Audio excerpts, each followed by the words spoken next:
what's up? Welcome to Adventures with Ariel, and today we're doing a very special episode of Twin Talk. I am in my twin sister Alix's apartment, and we are going to talk about the best Disney attractions for adults, so stay tuned.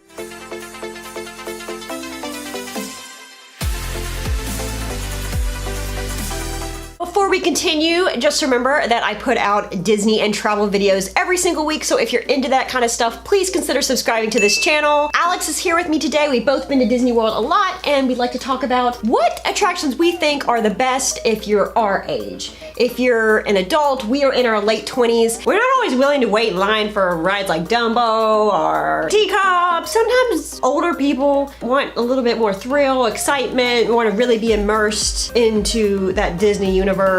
What rides are worth it? Should we start with Epcot? We should definitely start with Epcot. Okay. Being the most traditionally adult Disney park, I think that's a great place to start. So let's start off with Soren, which is one of the most popular rides at Disney. This is like an IMAX movie that lifts you off the ground and simulates the feeling of flying. And I feel like this is a perfect attraction for not only people our age, but people who are a little bit older and maybe don't like the intense thrill rides. You feel like you're flying, but it's not too crazy. Famous landmarks like the Eiffel Tower, the pyramids might look a little warped. So I would suggest sitting in the middle because that's where it looks the most real. I could not agree with you more. And then an attraction I think is a little underrated that I haven't talked about before is Mission Space. Some people might prefer this to like a ride that takes you on just like this cheesy, cartoony space adventure, because this gives you the actual feeling of what it's like to be an astronaut. The last time I went on it, I did feel a little motion sick. Mission Space does offer an intense and a non-intense version. So if you are prone to motion sickness like we are, maybe try the lighter version of the ride. It won't be quite as like accurate, but it's still fun. Also, if you're claustrophobic, don't go on this ride.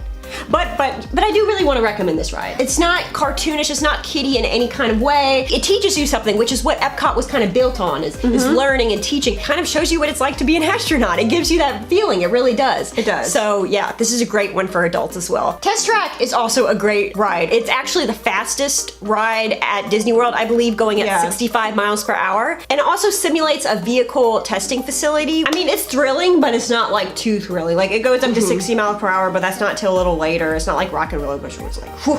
I think even if you're not a huge fan of thrill rides, you might still be okay with this. You might like still enjoy this ride. Designing your own car at the beginning, getting to see concept designs of future cars. I think a lot of older people will be into that. It's a great ride for kids as well, but I think adults can enjoy this just as much as kids, for sure. Try to get a fast pass for it. But it's amazing though, even if you have to wait a long time, it's still worth it. Next, we're moving on to Hollywood Studios, which I think is, I would say, the second most adult park at Disney World. So. Tower of Terror is a great attraction if you're into thrill rides. And you got that whole Twilight Zone thing going on too, which I think the older crowd can appreciate. I think older crowds will almost appreciate that more. If you're into like horror movies like we are, or just into creepy stuff in general, you'll definitely get a kick out of this attraction. It's easy to appreciate the cue, the storytelling. I love it. And then also the Rock and Roller Coaster, Aerosmith's Rock and Roller Coaster. I feel like for roller coaster enthusiasts, this is the only really like true roller coaster at Disney World. Yeah, it's the only one that has loops. It takes you upside down. It starts out pretty intense, 0 to 60 in like 2 seconds. Whatever age you are,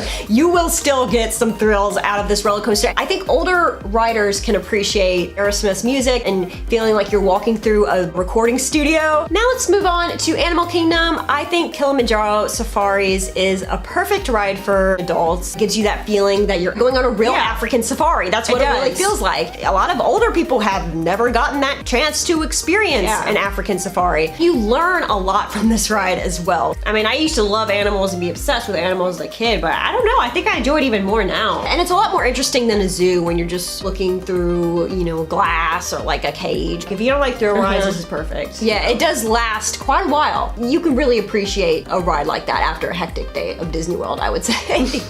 Avatar Flight of Passage. It gave me that feeling of being in a virtual reality game. Like something out of Ready Player One. That's kind of what I felt like I was in. It's definitely my favorite ride at Disney World. No matter what age you are. People of all ages can really enjoy this and get immersed. It's the most immersive ride I've ever been on. The queue is amazing, and then you actually feel like you're in the movie. It's one of the top grossing movies of all time. Yeah. So most people have seen the movie. Even if you haven't seen the movie though, Even if you don't like the movie, you'll still enjoy it. You will still enjoy it. Yes. It gives you that feeling like you're in another world. This felt more like a Universal Studios ride than a Disney World ride, actually. It was like so impressive with the technology. Right. And you know, they're usually the park to amp up their game when it comes to technological advances. This is a must do. You have to do Out of any of the rides on this list, I recommend this one the most. Out of any of the rides at Disney World, I would recommend this one the most. Please, please, please go in this ride, no matter what age you are. You will fall in love with this ride, like we did. The waits do get very long, so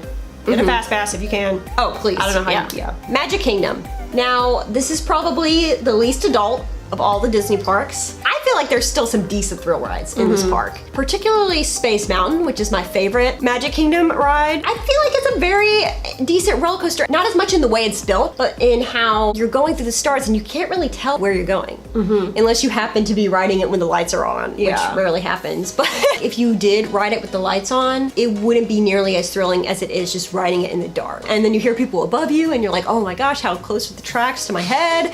And you know, I mean, it makes it a little scary. Yeah, you don't know where you're going. And it lasts a while too. It does. It's a pretty long time compared to a lot of roller coasters. Oh yeah, definitely worth a wait in line. All right, so the last ride I want to talk about is Splash Mountain.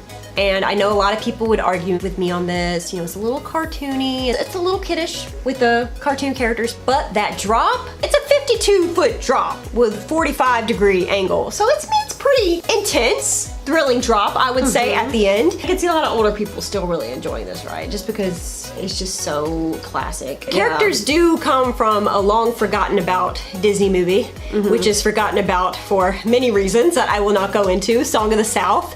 I don't think kids are gonna really recognize these characters. The songs are so classic, so timeless. Zippity doo dah. Like we all grew up listening to that song. So even if you're an adult, like how could you not appreciate Zippity doo dah and the big drop? The Imagineering that went into this ride lasts a pretty long time. It does. If it's like a really hot day and you want a nice cool off. Almost the whole ride is indoors. It's a very well-made dark ride. I think this is a perfect ride for all ages. Definitely do not hold back from this ride if you're an adult. Don't be fooled by some of the cartoony characters you see at the entrance. Okay, well I think that wraps it up. Thank you so much for watching this video and listening to our thoughts. I enjoy a lot of attractions that are probably intended a lot more for kids than my audience. I still love It's a Small World or Mickey's PhilharMagic. With a lot of these rides, I feel like we do appreciate them more as adults than we did when we were kids. We do, yeah. If you enjoyed this video, please give it a big thumbs up. My sister Alix here is an amazing artist, so please check out her channel. She does some speed drawings and things like that. She's made some claymations in the past that are really fun to watch. I'll put her information in the description below. If you enjoy Disney videos, if you enjoy travel videos, and just learning more about Disney World and the best ways to enjoy it, then please consider subscribing to my channel. Thank you so much for tuning in today, and as always, say it with me, Alix, have a magical day!